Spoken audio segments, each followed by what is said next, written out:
जय जिनेन्द्र वंदे तो सर्वसिद्धे ध्रुवममलमणोवमं गदिं पत्ते वोच्छामि समय पाहुड़ मिणुमो सुद केवली भड़िदम। पंच परमेष्ठी भगवान की जय। आचार्य कुंद कुंद महाराज की जय। चौथी गाथा आज पढ़ाई जाएगी। पिछली ज्ञानशाला में आपने 2 गाथाएं पढ़ी थी। गाथा नंबर 2 में ये बताया था स्व समय क्या है और पर समय क्या है। अर्थात जो निर्विकल्प समाधि में अपने निश्चय दर्शन ज्ञान चारित्र में लीन है वह आत्मा स्व समय है, और जो राग द्वेष आदि परिणामों कर्म के द्वारा उत्पन्न होने वाले भावों में है वह पर समय है। दूसरी गाथा में एक और बात भी बताई थी, जो आत्मा अपने स्वभाव में एकत्व को प्राप्त है वह शोभा को पाता है, और जहाँ पर कर्म बंधन से सहित है वह दुख कारणी है, निंदा की बात है, शुद्ध स्वभाव की बात नहीं। अब आज ये बताएंगे कि हमने अनादिकाल से क्या सीखा और क्या नहीं सीखा। सुद परिचिदानुभूदा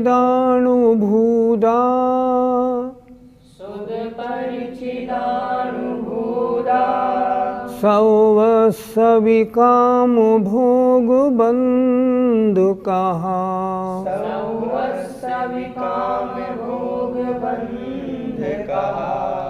एयत्तस्वलम्भो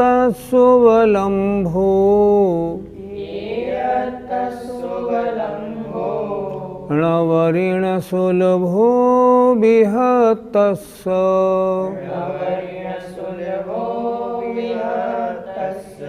बोलिए। सुद परिचिदानुभूदा सौवस्सविकाम भोग बंध कहा। एयत्तस्वलम्भो णवरिण सुलभो विहतस्स। आइए अब इसके एक एक शब्द की व्याख्या देखते हैं। सुद सुनी हुई है, परिचित परिचित है, अनुभूदा संधि विच्छेद कर लिया, अनुभूदा अनुभव में आई हुई है। सुद श्रुत सुनी हुई है, परिचित परिचित है, अनुभूदा और अनुभव में आई हुई है। सौवस्सवी सभी जीवों को क्या चीज़?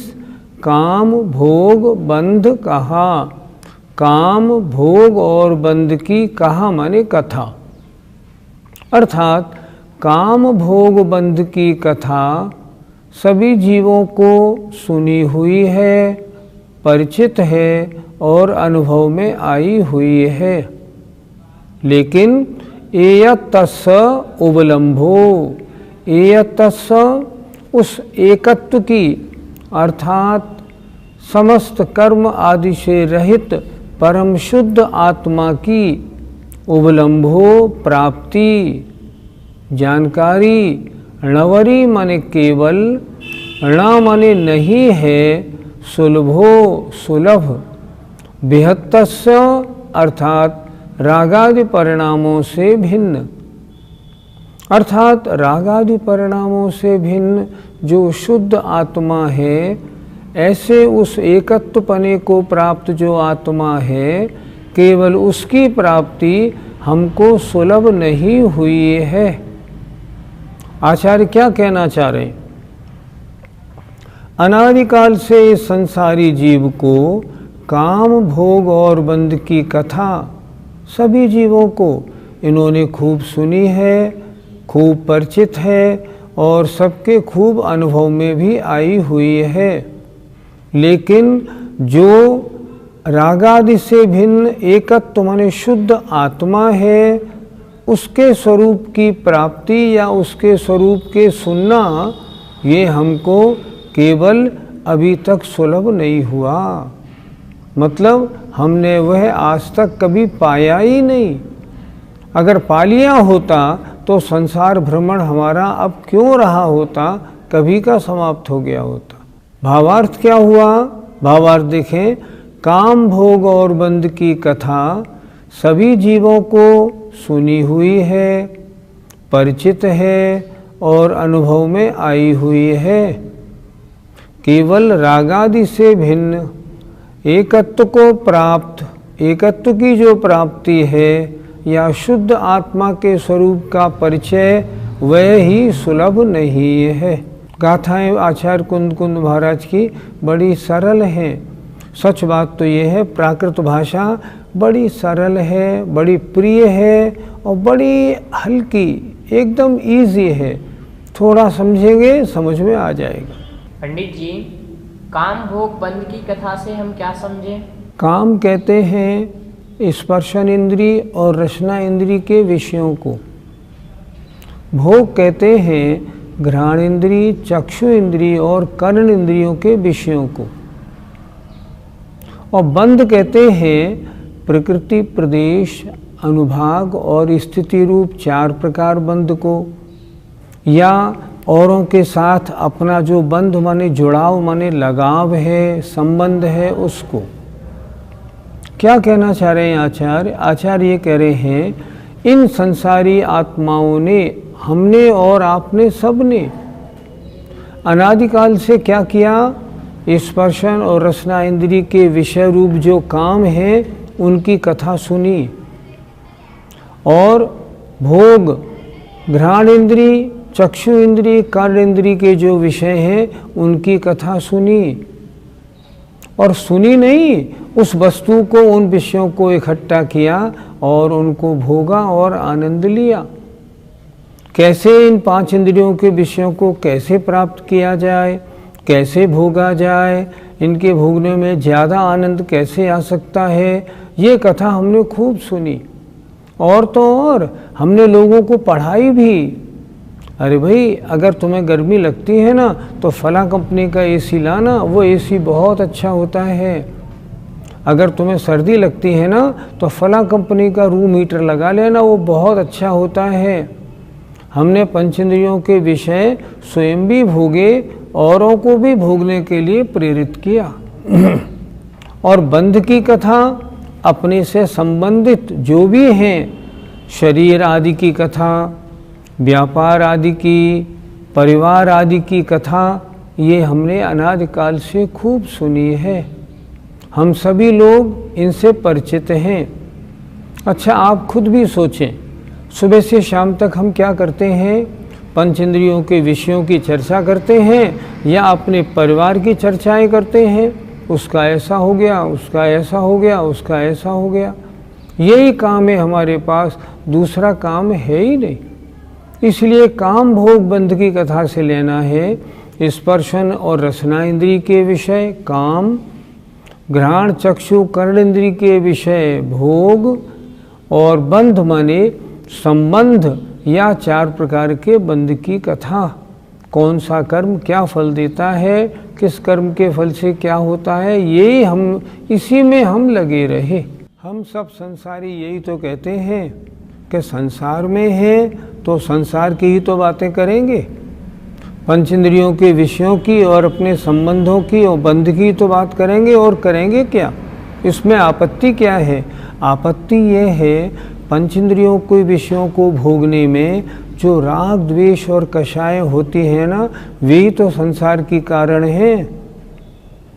मुनि महाराजों को पंच इंद्रियों के विषय क्यों उन्होंने छोड़ दिए?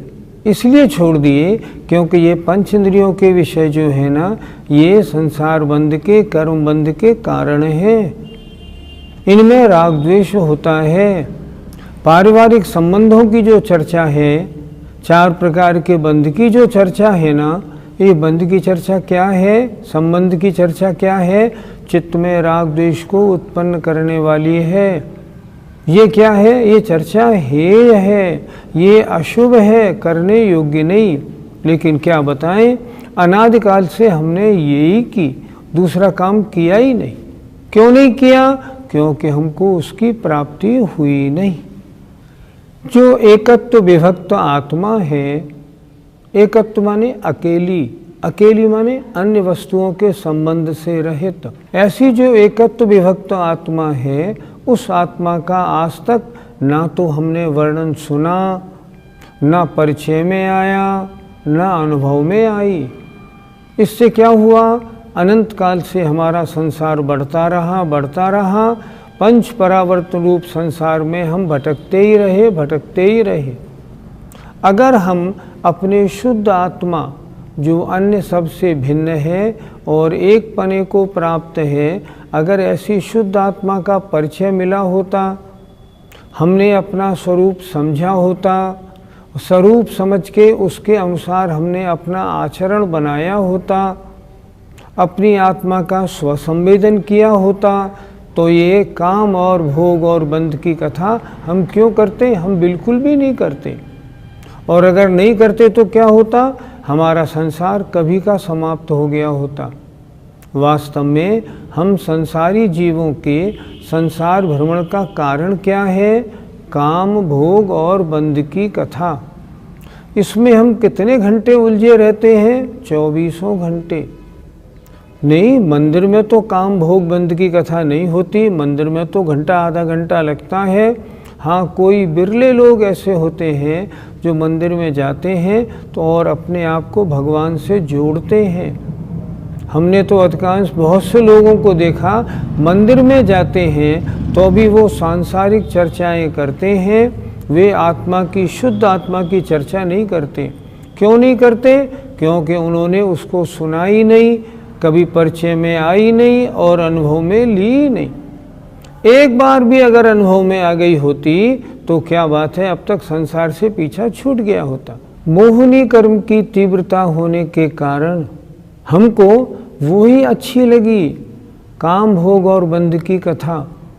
कभी मौका भी पड़ा कि कोई महाराज आए हैं, कोई विद्वान आए हैं, कोई गोष्ठी हो रही है और उसमें आत्मा के बारे में बताया जाएगा, हमें रुचिकर नहीं हुआ, हमें वो विषय रूखा लगा, हमने उस विषय को जानने की, समझने की, पढ़ने की कोशिश ही नहीं की। और कभी मौका पड़ा और हमारे कान में शुद्ध आत्मा का परिचय थोड़ा बहुत मान लो आया भी, हमने उसको बेकार और फिजूल समझ के छोड़ दिया।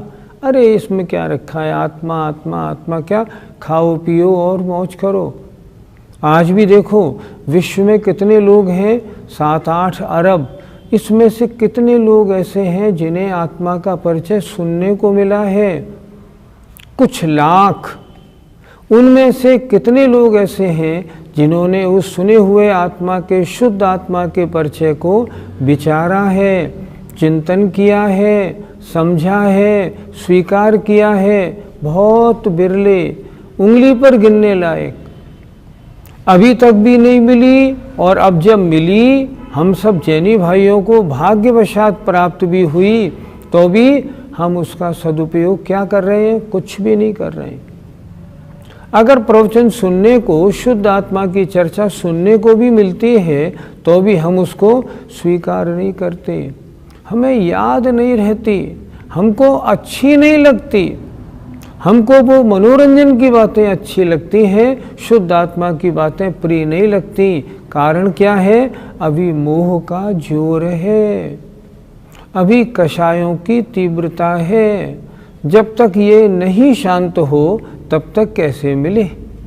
इसलिए हमेशा अनादिकाल से इस जीव ने, आचार्य कह रहे हैं, पंचेंद्रियों के विषयों के भोगने की, सांसारिक संबंधों की चर्चा को खूब सुना, खूब परिचय में लिया और अनुभव में भी लाया।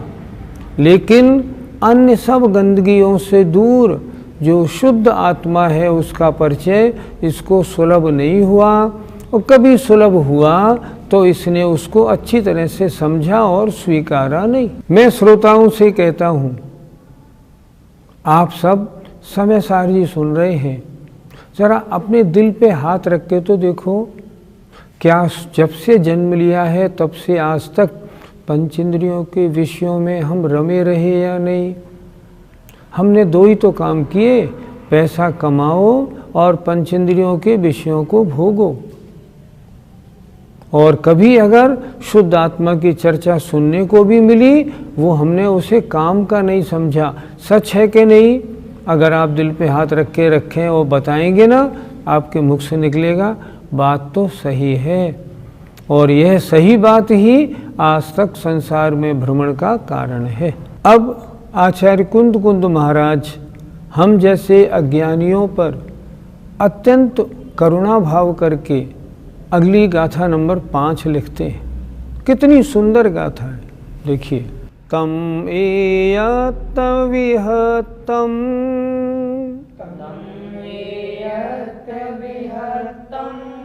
दाए हम अपनो सबिह वेण,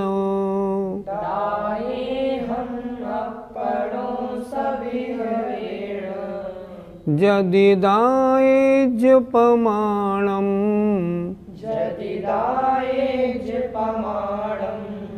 चोके जछलम न घेतवम।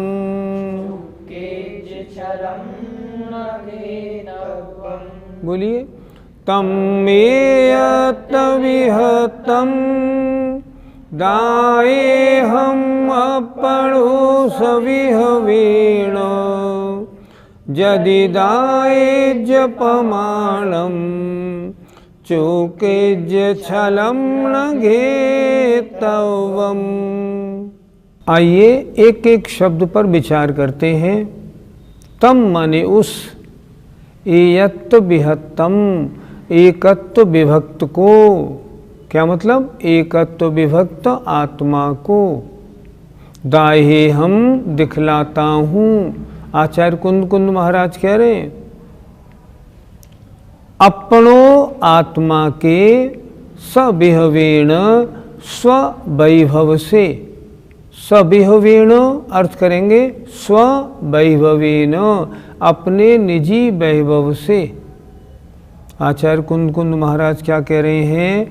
वह जो एकत्व विभक्त आत्मा है, अन्य सब से रहित परम शुद्ध अवस्था को प्राप्त आत्मा है, उस आत्मा को मैं निज वैभव से दिखलाता हूँ। मैं अपने वैभव से आपको दिखाऊंगा। यदि दायज, यदि दिखला दूँ तो प्रमाणम, प्रमाण कर लेना। और चौकेज, और कहीं मैं चूक जाऊं, मुझसे चूक हो जाए तो छलम न घेतव्यम, छल को न माने नहीं, घेतव्यम ग्रहण नहीं करना। आचार्य कुंद महाराज, इतने बड़े महाराज कितनी नम्रता से बोल रहे हैं। देखो कि मैं अपने वैभव से आपको उस एकत्व विभक्त आत्मा को दिखाऊंगा, पर उसमें भी मुझसे चूक संभव है। क्यों? मैं छद्मस्त अल्पज्ञानी हूँ। अतः अगर चूक जाऊं तो छल ग्रहण नहीं करना। जब पूज्य आचार्य विद्यासागर जी महाराज इस गाथा का अर्थ करते हैं तो इसके साथ में और थोड़ा बोलते हैं।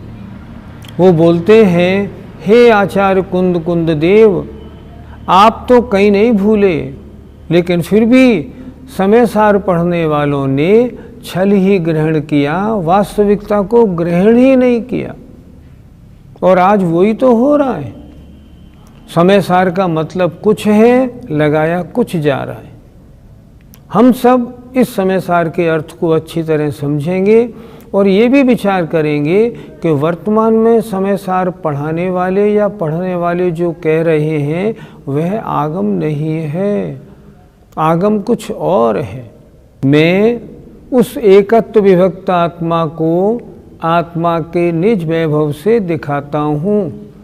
यदि मैं दिखाऊं तो उसे प्रमाण मानना, यदि मैं कहीं चूक जाऊं तो विपरीत अभिप्राय ग्रहण नहीं करना। अब किसी ने मान लो कोई आचार्य कुंद महाराज से पूछे, भगवान आप शुद्ध आत्मा की चर्चा करने जा रहे हैं, आखिर क्यों? आपके पास है क्या? तो जो उनके पास है उसे कहते हैं उनका निजी वैभव। वैभव क्या है, कैसे मिला, उसकी बात करते हैं। वैभव क्या है? आत्मा के शुद्ध स्वरूप का परिचय। अच्छा, ये वैभव आपको मिला कैसे महाराज? तो आचार्य कहते हैं, पहले मैंने शास्त्रों का अभ्यास किया, शुद्ध आत्मा का परिचय जहाँ जहाँ मिल सकता था मुझे रुचि हुई और मैंने उस संबंध में बहुत से शास्त्रों का अध्ययन किया। दूसरा, मेरे गुरु के मुख से मैंने अच्छी तरह से पढ़ा और समझा। गुरु जी ने मुझे समझाया, इसको ऐसे समझना, मैंने वो समझा। दूसरी बात। तीसरी बात, अन्य वाद विवादियों के साथ मेरी खूब चर्चाएं हुई। उस चर्चा होने से क्या हुआ? वास्तव में शुद्ध आत्मा का स्वरूप यही है, अन्य नहीं है, यह फाइनल हो गया, बिल्कुल डिसाइडेड, ये बिल्कुल ठीक है, यही आत्मा का स्वरूप है। और मैं यहीं तक नहीं, फिर मैंने क्या किया? उसका मैंने संवेदन किया कि आत्मा का ये वास्तविक स्वरूप ऐसा है या नहीं। मैंने पाया वास्तव में जो मैंने पढ़ा, जो मैंने सुना और जो मैंने समझा है वो वास्तव में आत्मा का सच्चा स्वरूप है।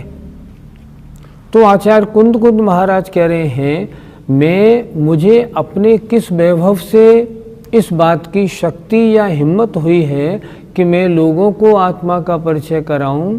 वो वैभव मेरा 4 जगह से मुझे मिला। पहले मैंने आगम का अभ्यास किया, दूसरे मैंने गुरु से उपदेश में प्राप्त किया, तीसरा मैंने अन्य धर्म वाले जो थे उनसे जब मैंने तर्कणाएं की तो मैंने देखा नहीं जो मैंने सोचा समझा है वही सत्य है। और चौथा, फिर मैंने एकांत में अनुभव किया कि क्या वास्तविक आत्मा का स्वरूप ऐसा है, और मैंने पाया वास्तव में ऐसा ही है। और उसमें मुझे जो आनंद मिला वो आनंद मैंने सोचा क्यों ना अन्य लोगों के साथ बांटा जाए।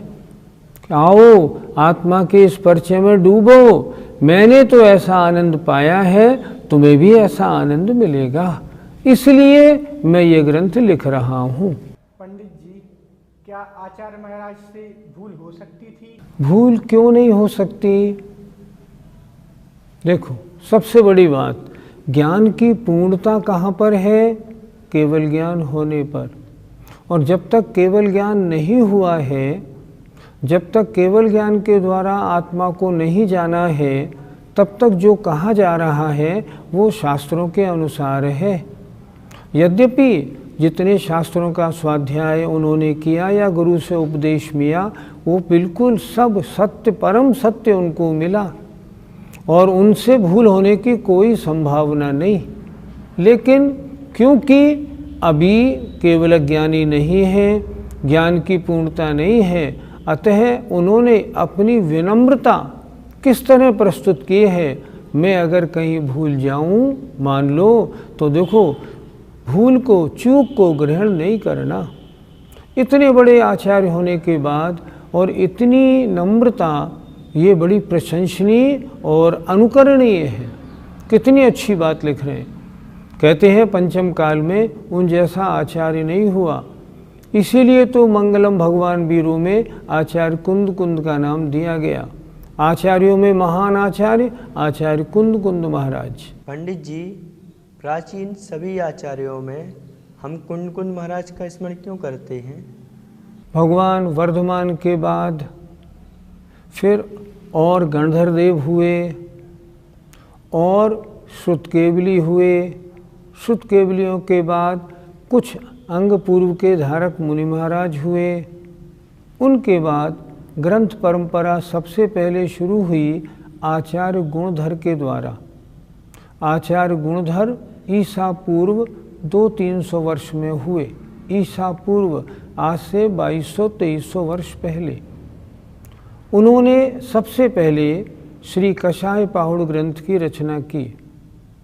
उसके करीब 200-250 वर्ष बाद फिर श्री सठखंडागम की रचना हुई और वो रचना हुई आचार्य धरसेन महाराज के शिष्य आचार्य पुष्पदंत भूतबली द्वारा। ये जो आचार्य हुए ये आचार्य कुंद महाराज से पहले हुए, लेकिन आचार्य कुंद का स्मरण ही क्यों किया जाता है? क्योंकि आचार्य गुणधर महाराज और आचार्य धरसेन के शिष्य पुष्पदंत भूतबली महाराज ने जो श्री कषाय पाहुड़ और श्री सठखंडागम की रचना की, वह जन सामान्य में लोकप्रिय नहीं हो पाया। बहुत ऊंचा विषय था, अतः लोगों के दिमाग में नहीं उतरा। पर आचार्य कुंद महाराज ने जो 84 पाहुड़ लिखे, उनका प्रभाव जन सामान्य पर पड़ा। इसलिए जन सामान्य ने ये स्वीकार किया, हमारे तो जो सबसे बड़े आचार्य हैं वे आचार्य कुंद महाराज हैं। और इसीलिए मंगलम कुंदारियो जैन धर्मोस्तु मंगलम, ये बहुत पुराना एक श्लोक चला आ रहा है। वास्तव में आचार्य कुंद महाराज ने जिन पाहुड़ों की रचना की वे अद्भुत हैं, सरल हैं, महान कल्याणकारी हैं। जय जिनेन्द्र। इस कार्यक्रम के पुण्यार्जक परिवार है Shri Parasnath re rolling mills limited, Durgapur 1, Bardhaman, Paschim Bangal. Amita Jain, wife of Anil Kumar Jain. Sangeeta Jain, wife of Vipin Kumar Jain. Shrimati Shubhada Vijay Kumar Dhahale Jain, Shrimati Sunanda Subhash Dharma Khele Jain, Revati Jitendra ढहाले Jain, Shri Jitendra विजय कुमार ढहाले जैन, मनोज विजय कुमार ढहाले जैन, चिन्मय जितेंद्र ढहाले जैन एवं परिवार, सोलापुर, महाराष्ट्र। मानक चंद, कमला देवी, राकेश, नीतू, ऋषभ एवं आयुषी मुशरफ, B123, सेठी कॉलोनी, जयपुर, राजस्थान। प्रेरणा जैन, रानी जैन, JP जैन, अहोरा नगर, अडाजन, सूरत, गुजरात। एकता, राजस्थान। श्रीमती सुगंधा कमाते, वाइफ ऑफ बाबरू वाहन कमाते, पुणे। विकास एवं विद्या कमाते, USA। श्री 1008 पार्श्वनाथ दिगंबर जैन मंदिर, 344/4, गोविंदपुरी महिला मंडल, गोविंदपुरी, कालकाजी, नई दिल्ली 19। हितेश हसमुखलाल शाह, माता रमीलाबेन पारेख, वडोदरा, गुजरात।